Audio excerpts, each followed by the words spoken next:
ท่านผู้ชมได้เห็นกันอีกเช่นนึงละเช่นที่แปลกตาเลยเนี่ยสิบ่ได้พาเป็นยางรถไปใส่ได้แต่ว่าสิพามันนั่งเดี๋ยวนี้นั่งอยู่โรงงานมาแมนพูดลึกสิละโรงงานมาแหละ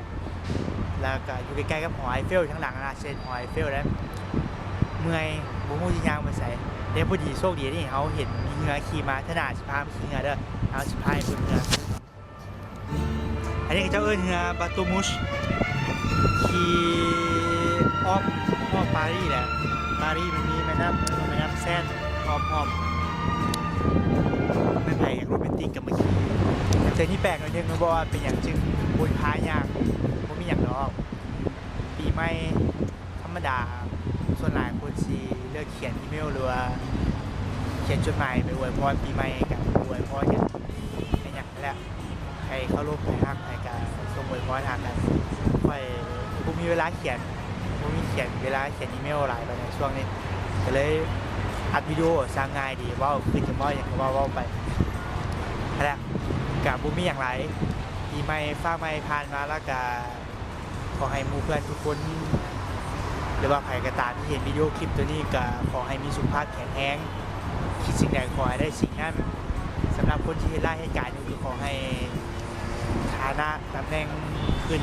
ไวๆได้เงินเดือนหลายๆใครที่ว่าเป็นนักเรียนก็ขอให้ตั้งใจเรียนให้ได้ใบประกาศได้ความรู้ส่วนในฝ่ายที่ว่า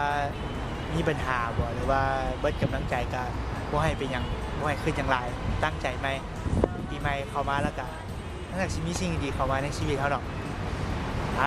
สุดท้ายก็สบายดีปีใหม่เด้อสำหรับคนที่ลิ้นปีใหม่ก็หวังว่าคือสิมวนแต่ว่าไม่ไผบ่ได้ลิ้นปีใหม่หรือว่าอยู่ต่างประเทศก็บ่เป็นหยังอดทนเอาแล้วเฮาสิกลับไปลิ้นปีใหม่นำกันบ้านห้อยเวลาก่อนเนาะ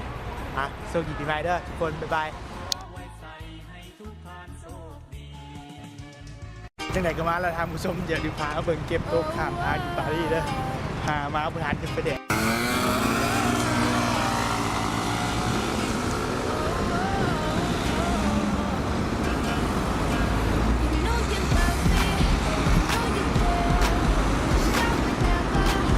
ชมกระแดกโคตรโดนเลย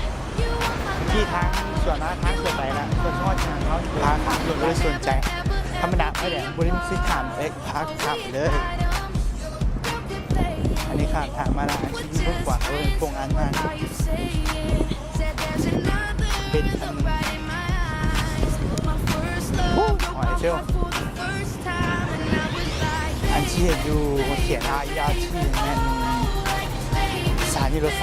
มองเขาจะถึงโชคดีปีใหม่ทุกคนลงรถไฟ